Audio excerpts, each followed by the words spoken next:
Hello everyone and welcome to June's edition of my bullet journal. Let's dive straight in. For the cover page this month I decided to keep it quite simple. As you'll see that further along in the bullet journal I've done quite detailed drawings, so I decided to keep the cover quite simple with just the footprint of one of the buildings for the theme of this month. Some of you might recognise it, some of you may not. Let's get rid of my pointer. So this is the month of Roman architecture. One of the things that Romans are most famous for is their architecture, and it's true that the Romans brought a lot of new ideas to architecture.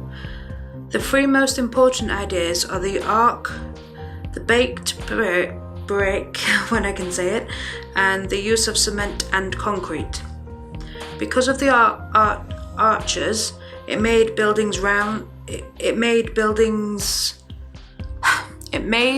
building round buildings possible, such as the Colosseum, with big open spaces without the use of columns. Hadrian's Pantheon building, which this is the footprint for, this is the floor plan, is a temple to all of the gods, which used brick and concrete to build a huge dome. Nobody would build a bigger dome for more than 1,000 years. Now, from the front, it just looks like Greek architecture, which is what a lot of Roman architecture did at the beginning, was they took the Greeks' idea and then built upon it and advanced it.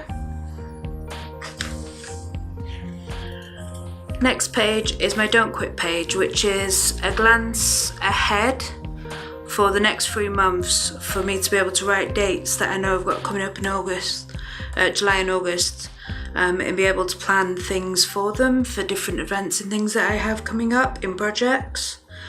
This is a section of the actual Pantheon building, so as you can see here, it's quite Greek looking, but then you walk straight into this big open dome that brings natural light in from the top in all these vaulted decorations, and each one of these was supposed to be one of the Roman gods. So as you can see, it's Greek and then the Romans added straight onto it, but this is still one of the most famous buildings in Rome. The next page is my monthly calendar. I decided to have a little fun with it this month rather than just having a grid layout, and have arches which are supposed to represent sort of like the arches from the Colosseum but in a flat format, and each of these arches represent a day. So I've got Mondays, Tuesdays, Wednesdays, and then 1st, 2nd, 3rd, 4th and 5th, and I think it works quite well. I actually really had a lot of fun doing this setup, so yeah, I like this. Last month I didn't do one. I used a wall calendar for a lot of the month, which was fine, but I found I needed another one as well because the wall calendar got quite full, and so yeah, I do need a monthly calendar in my bullet journal as well. The next is my usual weekly setups with my trackers along the bottom, as well as a monthly glance at the calendar. My trackers for this month are model making, because I'm currently working on quite a large project, and there's a lot of detail in it and a lot of thinking that goes into it, and I need to sort of do at least an hour a day on it. Then home, which is home renovations, again another project I'm working on, a lot of mess, a lot of physical work to do on it. Then Archie, different things, so for architecture, for different drawings, the projects that I'm working on, concept diagrams, exercise, try and exercise daily, which I have not yet succeeded this year. I do like, when I do start exercising, I do 3 or 4 days in a row, and then it sort of like veers to an end for like another week or so, so I really need to keep on top of that. Then the last one is 8 hours sleep, to try and make sure that I get 8 hours of sleep, because I haven't been. I've only been getting like 4, maybe 6, sometimes 3, sometimes 2. So yeah, I need to sort of get into a level. I'm trying to get myself into a routine as well as going to bed early and then getting up really early, like 4-5 o'clock in the morning, because I find that I like to take my time, and I want to I find that I'm more, if I've had enough sleep and I get up really early, I'm very, very productive in the morning up until about 1-2 o'clock in the afternoon. Then I start veering off, like getting tired. But I've sort of trying to convince myself that when it turns like 9-10 o'clock, 11 o'clock at night, there's not really much to do in terms of productive work. Like, sure, you can go to the cinema or restaurant with your friends, etc., blah, blah, blah, blah, but it's for me, I'm trying to convince myself that it's wasted time after 9 o'clock at night, and then I should be using that time to sleep and then get up really early and do as much work as I possibly can. So that's my whole sleep scenario I have going on at the moment.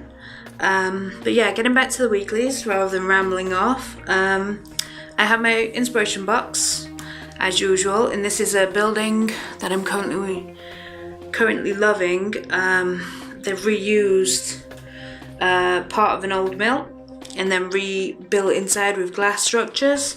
I want to do some more research and perhaps do like a case study or a precedent study on that building. Then I have my objective boxes for the week, and then extra notes that I might need to write down. Then my daily to-dos on this Dutch door. Then I have another space for my project updates and my memories box for that particular week. So it's like a little journal as well. So I can look back at different things and go, oh yeah, I did that week, so on and so forth. But like I've said many times in the past, I like to have a visual sort of look at things rather than just writing. So yeah, week 24 is also another inspiration for the silo house plan. This was from the Floor Plan Man. I hope I've got the right person down whose credit the work is. Then week 25 is a model that I really liked. It's a very simple model. It's just literally perspex and mount board, but the way they've managed to cut it all together and angle it and glue it together, they've done it quite seamlessly. So I was quite impressed by that, and I really liked the design. Then week 26 is this marker sketch and render. I absolutely love this because I love using markers, but I always find it very difficult to sort of like get a smooth blended transition with things, in the fact that this person has done that with the grey building, but then has actually used the actual marks that the markers leave as their background to give it a sort of atmosphere. To me it looks like a skyline in the background, so it's quite nice that they've used that. Let me see if I can zoom in. Well, bring it closer to you so you can see. There you go, can you see? Can you see? I think you can see, yeah. So you've got the beautiful, smooth and blended bits on the grey building. I think this is for a concept of a building. And then they've actually used the marks of the marker for the background and for the atmosphere. So yeah, I really love this person, and hopefully I can do something like that as well in the future with one of mine. So yeah, that's it for this month's bullet journal. Hope you enjoyed it and found something useful.